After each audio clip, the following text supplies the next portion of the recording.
டெல்லி பயணம் மேற்கொண்டிருக்கும் தமிழ்நாடு முதலமைச்சர் மு.க.ஸ்டாலின் ஏற்கனவே பிரதமரை சந்தித்து பல்வேறு நிதி தொடர்பான கோரிக்கைகள் விடுத்திருந்தார். தொடர்ந்து அகில இந்திய காங்கிரஸ் கட்சியின் நாடாளுமன்ற குழு தலைவரான சோனியா காந்தியையும் முதலமைச்சர் மு.க.ஸ்டாலின் சந்தித்திருக்கிறார். தொடர்ந்து கூடுதல் விவரங்களை வழங்குவதற்காக இணைகிறார் எமது செய்தியாளர் ராஜா.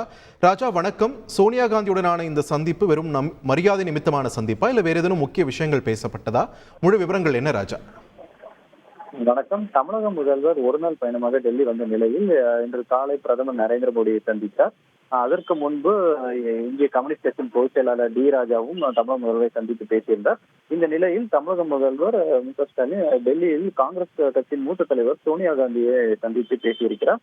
டெல்லி ஜன்பத் சாலையில் உள்ள சோனியா காந்தி இல்லத்திற்கு நேரடியாக சென்று அவரை சந்தித்து பேசியிருக்கிறார். இது மரியாதை நிமித்தமான சந்திப்பு என கூறப்பட்டிருக்கிறது. இந்த சந்திப்பின் போது திமுக நாடாளுமன்ற குழு தலைவர் கனிமொழி மற்றும் மக்களவை திமுக தலைவர் டி.ஆர். பாலு உடன் இருந்தனர். அவர்கள் புகைப்படங்கள் வெளியாகி இருக்கிறது. இதில் வேறு அரசியல் சார்ந்த இல்லை என்று அவர் உடல்நிலை குறித்தும் கேட்டறிந்ததாக தெரிவிக்கப்பட்டிருக்கிறது. நன்றி ராஜா, உங்களுடைய விரிவான தகவல்களுக்கு. செய்திகளை உடனுக்குடன் தெரிந்து கொள்ள உடனே சப்ஸ்கிரைப் பண்ணுங்க.